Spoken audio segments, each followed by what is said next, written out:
Acoustics you mentioned, this is a good one. Yeah, so obviously they're designing it, or they will be designed to bounce the sound off the pitch in the home end, and then put acoustic dampeners in their way, so the sound will bounce back into them. So they will sound good to themselves, but nobody else will hear them.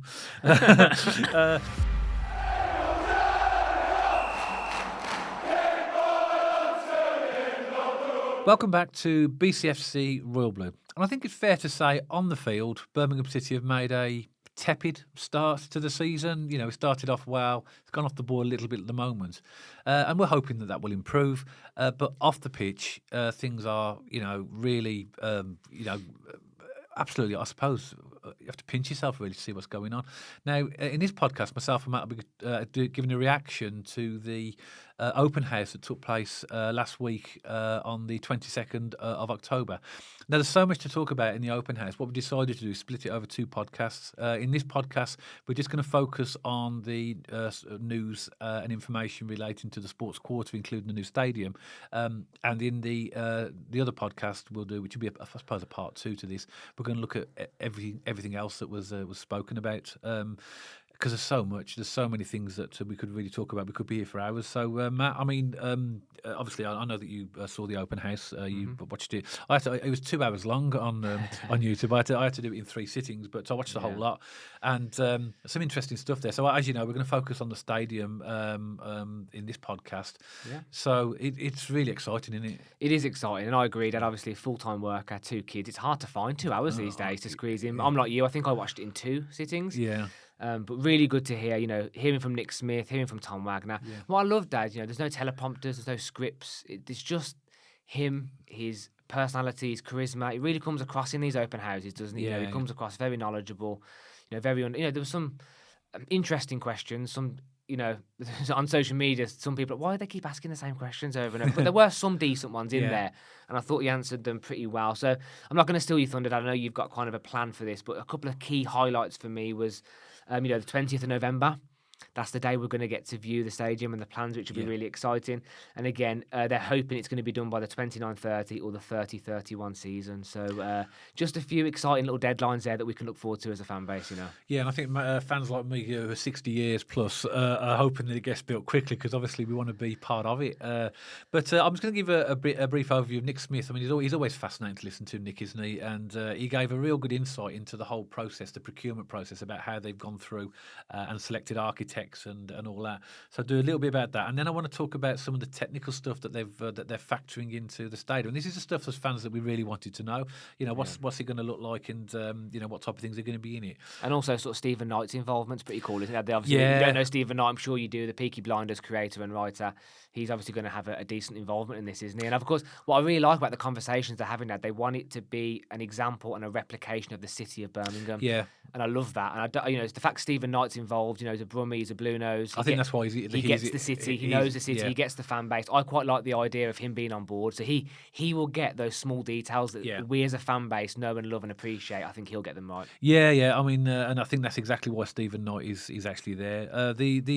Last week before the open house, the architects or design team were announced, and that will be headed by Heatherwick Studios and also Manica with Stephen Knight, and they've got portfolio of really big high profile. Have you heard of them, Dad, from your career? Yes, I have heard of them. They're massive companies. They were the global.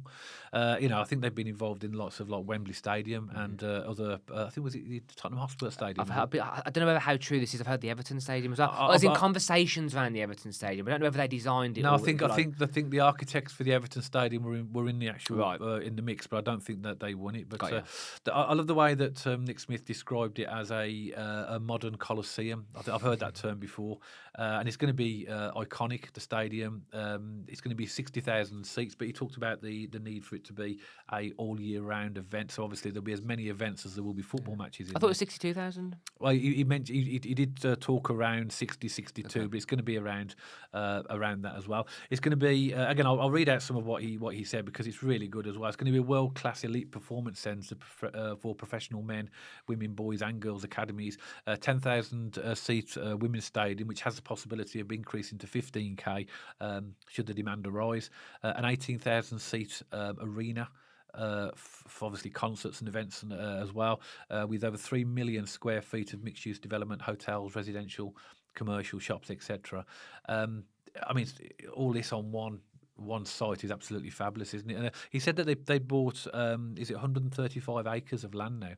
Now, originally, That's staggering, isn't it is huge. That's a lot, Absolutely a lot of huge. size. So the land is there, and he talked about, which really interested me, because obviously most people know that I'm actually a chartered building surveyor, so I work in the area of projects, and not anything of this size. I don't think anybody has, but definitely the process I am familiar with and I know about it. And when he's talking about the design tender process, I'm really interested in that. So started back in July. This is the way they were going to select the design team, the architects, etc.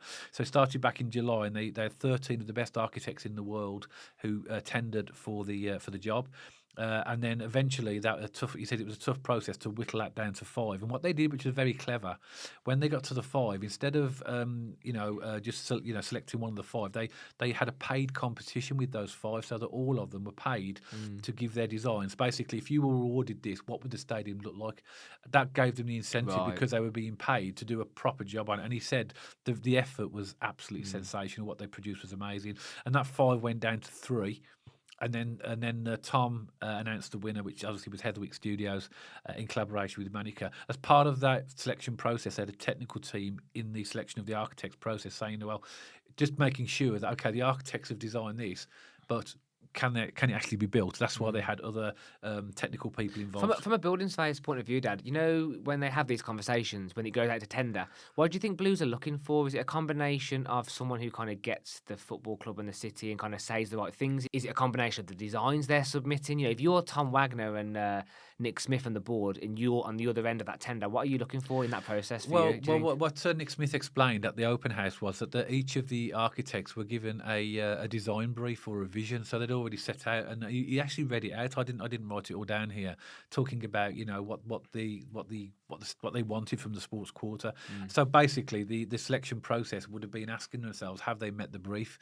Have they ticked all the boxes for everything? But don't you need a bit of X factor on top of that as well? Not to be cheesy, but like you need something on top of that that's really going to be like, wow, these guys really deserve this. Yeah, that would be part of the selection process, and also as well be the fact, how they come across. But obviously, a lot of these architects are well-known names, so they're going to have a massive portfolio of previous jobs as well. But they set out the design principles, and that they wanted a global destination for sports and media entertainment, and as you said, to run as many events as football. But he always said that it was for the stadium, it was always football first. So even though they knew they were going to use it as a multi-use stadium, it was always designed the pitch was the starting point. That was one of my biggest takeaways from the first part of it, was that the football will be first. And they even talked about the acoustics around how for the home team and us it would be bouncing and reflecting, and with the away team it would be dampened down a little bit. I'll come on to that with a technical spec in a minute. But why not stack the deck in your favour? There's clever little things you can do with modern stadiums, isn't there? And you do feel it, when you're in these modern stadiums, and some people call them soulless bowls and things like that. Okay, I totally get it. Some of them do not have much character, but there is something to be said in some of them, the way the acoustics are set up. And it is rocking in there from time to time. So if they can get that right, it makes a massive difference for the atmosphere. Yeah, it does, and that was part of the technical spec. I'll come on to that because there's loads more to go with that. But I thought I was particularly interested in that, actually, the acoustics. That was really good. Just going back to the design brief, really, that the architects were told in design that the stadium had to be at the heart of the community, obviously would be used for much wider than the football. And he talked about where the seats will be as close as humanly possible to the pitch, but we might have retractable seats for some rows, so that when you have certain events like rugby league that require more space from the touchline, or concerts as well. And even though you got a 60,000 seat stadium, or 62,000, he said we'll be able to host concerts for up to maybe 70,000, because obviously you put seats on the pitch and stuff like that, and standing allocations are bigger. The stadium has to be inclusive and accessible, so that's obviously making sure you can get round it, and obviously people with all abilities and disabilities were able to use it. And he said, which I loved, it would be iconic and bold, and needs to be sustainable and commercial. Well, that's no surprise. That's basically that they'll be using a lot of renewable technologies on there. And they talked briefly as well about the success they had, which we know about with the transport links, and that was really crucial to the success of the project going forward. But the technical spec is what really drew my attention, because this is going to tell That's the exciting stuff, isn't it? Yeah, this is the stuff about. I mean, all the other stuff interested me, but as fans, you want to know actually when I'm sitting in that stadium, what's it going to look like? And we don't know exactly, but talked about the amount of seats. Talked about a retractable hybrid pitch, so the pitch will be retractable as well. That'll allow for so it won't be ruined during concerts, and that's quite clever. 3 fan zones there will be. He said that the current, we get around about 3,000 fans in the current stadium in the 2 fan zones. One by the Royal George, which is the main fan zone, and then the Cop fan zone. He said round about 3,000 fans. He said, but the new fan zones, there will be 3. And we aiming to get between 12 to 15,000 people in and around the stadium 2-3 hours before kickoff. Yeah. Well, we love the fan zones, don't we? Now we always pop in there and have some food or have a drink, or it makes a massive difference. Yeah. Do you remember the year before Nighthead took over, Dad? You just kind of walking glumly to the stadium, especially with where we were off the pitch and on the pitch. The fan zones for me make a massive difference. Gets the atmosphere. You speak to people. There's a lot more of a better sense of community around Birmingham City Football Club now, and I'm glad and thrilled to hear there's going to be 3 different fan zones. I'm nothing but in support of those. I think they'll be big as well. If we got 3,000 at the moment, imagine that's going to be five times bigger, into 5 times more people in terms of. It makes sense, doesn't it? As a commercial entity, if you get people spending money in and around the stadium, it's all going to feed into the club. Retractable roof, so that'll be great. So I'm just I can just imagine that being in a game where they've got the roof closed, just feel the experience. The acoustics. Well, we were at the Millennium Stadium in one of the games. I can't remember if it was Norwich or Liverpool. One of them was closed, and it did make a big impact to the acoustics in there. Yeah, and that'll be great for concerts as well. So if the weather's bad, they can just close the roof.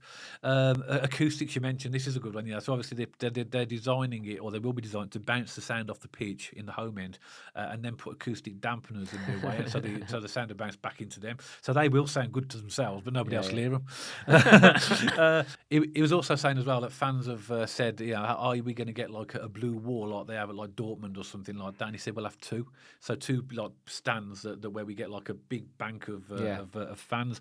And he said as well, he talked about the gradient as well of the seat. It's going to be quite steep, but the aim is that you will be as close to the pitch as possible. So even if you go higher, it will feel as if you're very close to the pitch. Very clever. He said we'll be designed just over half a degree steeper than the Spurs and the Everton stadiums. They do seem steep. I've not been to them, but they do seem steep. Well, it can't beat Reading. Well, remember Reading in the away end? Vertigo immediately as soon as you get past the 4th row. It's like a vertical drop, isn't it? Reading? It's the rope ladder that killed me. So that's the stadium as well. But then he talked about the master plan as well. And he says all the way through it's going to be about engaging with the fans. And he spoke about that as of next week, which will probably, by this time this goes out, it'll be this week actually. They start to engage with the local neighbourhood. So obviously the people around the area, and there'll be 4 workshops followed by public exhibitions, which is all required as part of the planning process. You've got to demonstrate that you have consulted, particularly a project of this size, and then in about 3 weeks' time, you mentioned it, the 20th of November. That's when they will do or release the plans or designs for the stadium. That images will be communicated, and then straight after December they'll be running some more fan groups, and architects will take on board all the comments from the fans group, and then submit for planning at the back end of next summer. So that's a big undertaking as well. So I'd imagine apparently the government are hopefully in the next budget making it easier for planning permission to go through. Who knows what that's going to look like in terms of local councils and various different blockers that are already in there, but hopefully the planning permission should go through quite smoothly as well. It can be prickly from my experience, but somebody asked a question in the open house, have Birmingham City Council got the resources and capability to handle an application of this size? Right. And that was a worry, but I think Tom Wagner said his response was, well, we've been working with them for months now, and this is such a high-profile project now because of the obviously publicity around Rachel Reeves that he's quite confident that it'll all go through. Planning's it's a strange process, but because of the importance of this project to the city. I think about the amount of jobs it's going to create and the money going to come into the local community and economy. Like, it's a no-brainer for them to greenlight it. No, it's absolutely brilliant. But and then Tom Wagner came on, Matt, and when he came on, obviously he asked a bit about the or explained a bit about the stadium, and he said that all of the housing, the office space, and the hotel is all club revenue, every single bit of it. So all of this is all going to feed into the ability for the club to obviously on the squad and buy better players and stuff like that. And he also as well, he said Tom Wagner said the stadium design is the most advanced stadium design he's ever seen from a revenue generating perspective. Right. And that doesn't mean higher ticket prices, which I'm really glad he reiterated that. They will eventually go higher, Dan. I think it's worth noting. No. What he said is he said the prices. He said that is not the main driver. He said that before, though. No. He said these are his words, not mine. Prices will be the same as they are today, adjusted for inflation only. He said that, not me. And I know you don't seem convinced by that, but I believe him. I don't believe. No. As in incrementally over time, they will go. What he said was to justify that. He said he wants to maintain the fabric and the atmosphere of the current fan base. I get that. No. By the way, I welcome it. It's wonderful news. I just can't see a world where this level of investment, the tickets don't go slightly higher. I think we'd be naive to not expect some sort of rise. But well, Tom Wagner, if you're watching this, have Matt in and have a chat with him. I'll try my best to convince you, but I believe what you say. And you are right. I mean, there will be ticket price increases. There always will be, but inflationary is manageable. But what we don't want to do is a situation where we create an elite I know what you mean. Experience that people can't afford. And I mean, there's going to be lots of seats. So there's a couple of clubs that have done it. Tottenham come to mind, Wolves come to mind. They've made it really difficult for their really loyal and long supporting fans to keep their tickets because of how expensive it's got. And I never want to become that club. Again, I welcome that. I really do. I just think we would be naive to not expect some sort of increase. No, but anyway, I think there will be increases, but I'm saying they're not going to use that as the main driver for this. And that's cool. That's and also as well, the stadium will be so used that there'll be other revenues from that stadium that's going to help. The whole thing. He also said as well, which I thought was very, very interesting as well. When the Sports Quarter and Stadium are all open, he said we're likely to be the 6th or 7th highest team or club in terms of revenue with respect to Premier League teams. So that's pretty bold, isn't Staggering, isn't it? And which is why he's protected, and that's why he explained it. That's why when he made his statements a few weeks ago about being protective of the top tier teams, he sees us as being there. And also, that was controversial. That was, wasn't it? I sort of knew that when he said it. I knew why he was saying it. But the thing is, though, people took 3 words of what he said, put a headline out there and made it sound more controversial than what it was. But it's called clickbaiting, isn't it? It is clickbait, and obviously people want to hate us anyway. But by the way, fans are going to have their opinion. I mean, but people don't read articles anymore. They read the headline and make a judgment off that. And it's quite funny. Some of the comments that I read on social media, Dad, the people clearly didn't read what he said. Yeah, it made me laugh. Yeah, well, he uses the acronym, doesn't he? FEA. Yeah. Now, as we're a family channel, we're going to use that as forget them all. But everybody knows what that means. But I mean, and then there was a few questions from the at the end of the thing about the stadium, and like I said, there was a bit of repetitiveness in the questions, and somebody asked the question, are you looking to replicate seats we have at St.Andrews in terms of, I presume, its areas?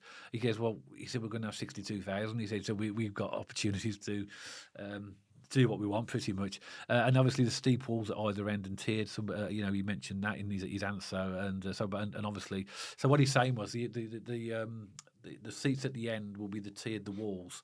But obviously the middle, either side, the side of the pitch will be a lot of hospitality, because obviously we're telling hospitality packages, etc. And then obviously the question I mentioned about planning permission as well, that he talked about that. And also someone says, is 2031 realistic? Somebody asked him the question. He said, Tom Wagner said, he says, no, it's not. He said 2030. He said 2030, and he said on 20th November everyone's going to see the stadium. For a project of this size, that's not that long. No, it's not. It is a big project as well. But things are moving well. Obviously you can see. A lot of people have questioned. From fans from other clubs, particularly one particular club, whether this will ever happen. It's happening. I mean, the fact that we are going to have stadium designs by the 20th. There's a whole team in place. the land is purchased, it's just really sort of quietening those doubters down, really. Although some people always believe this is never going to happen, it's going to fall flat on its face. On opening day, when our first game, people still will be doubting it's going to happen. Yeah. It just happens, doesn't it? It's football. We have rivals. They're going to chat their stuff. We just ignore it and move on. He said FEA as Tom Wagner said, and everything is geared towards. But what's funny, Dad, is again, I know we're coming to the end of time soon, but fans from that rival club have been putting little colours on their maps of Aston around Villa Park, saying knock the houses down and all sorts. Oh my God, people living it's it. just hilarious. I know. But just for that, always deny we're irrelevant, and we always deny. Sorry, they'll always say we're irrelevant. They'll deny there's any rivalry. They'll knock us down as much as they can. As soon as something like this happens, they lose their minds. Yeah, and it is quite funny. I've seen all that, as I'm sure Blues fans have seen that. It is quite amusing. You can have people's homes, and somebody says, "Well, just do it by compulsory purchase," without having a clue what they mean or what compulsory purchase is, or the reasons that you do compulsory purchase. It's a government-based. I'd say come and have a chat with me, but I don't want to speak to any Villa fans. I'll explain what compulsory purchase is to you. But and also one final thing to me is one fan asked to Tom, have you had any thoughts on the new stadium name? He goes, whoever the highest bidder is will get. So obviously we're going to sell that, and that's. It's a very American answer. It's a very American businessman kind of answer. You know what? If you're investing all this money and it's all as a commercial entity, which it is, and investing all that money, you're going to want to get a good chunk of money for the naming rights. What's a shame is that obviously St.Andrews is very emotional to the fan base. Even St.Andrews at Knighthead Park, it still works. It's a great name. It has that heritage. I just don't want it to be the Budweiser Stadium or the Heineken Stadium. And that could, if they bid the highest, they're going to get the name in right. I was going to say, so I'm not going to say on air what I was thinking in my head. But there's all sorts, brand names that you could have. But it doesn't surprise me that they are going to look to get the biggest possible price. And that's what we have to get used to as a fan base, isn't it? He's going to want to return on his investment. He's going to be selling certain things, and naming rights to the stadium is one of them. Yeah. But that doesn't mean there won't be the statue of Trevor moving over. There won't be. That'll happen. Yeah. There'll be a lot of heritage and history there from our roots at Birmingham City, anyway. But the name is important to me, and I think I'm sure it is to a lot of the fan base as well. So let's see what happens there. But overall, Dad, from me, final thoughts: it's exciting. Always love it when Nick Smith and Tom Wagner get the mic and they, get to answer questions. They get to tell us their vision in the future. And as I said, completely appreciate things aren't 100% on the pitch yet, but off the pitch things are moving in the right direction. And when those two marry up, I'm sure we're going to have a very bright and exciting future. Yeah, that's a good point. A good final point from that, really. But the fact that, as fans, we're excited about the stadium, but we'll be a lot happier when we're more comfortable and established in the Championship and actually pushing at the right end of the table. We know that, but you can't not be excited by what's happening here as a Birmingham City supporter. And it's just, we've actually got real timelines here, real milestones about when the stadium's going to be shown to us, and there's obviously a big infrastructure now already in place to make this happen. So really exciting times. It'll give me an opportunity as well as the project develops to do more podcasts on progress and our thoughts. So looking forward to that, and really exciting times. And as always, Birmingham City supporters, we'd love to know your thoughts. Add a comment below. Let us know anything that you spoke about in the open house. Just remember, in the open house, we are going to do a second podcast on the other stuff that was discussed in the open house, apart from the stadium and the sports quarter. So let's have your comments. As always, and myself and Matt are always happy to hear and read your comments. If you did like this podcast, as always, don't forget to give us a thumbs up. And if you haven't checked us out on our social media channels already, pop along to our X page and our Instagram page. And if you like to watch or listen to your podcast on Spotify, you'll also find us on there, and you'll see the handles appearing on the screen for all these channels right now. If you haven't subscribed to the channel already and you'd like to, and there really is no obligation to subscribe, but if you'd like to, hit that big red subscribe button. And if you want notifications every time we put a podcast out, then hit that little bell icon next to the subscribe button to make that happen. So that's it for this one. Hope you've enjoyed it. Myself and Matt, see you on the next one, all about Birmingham City.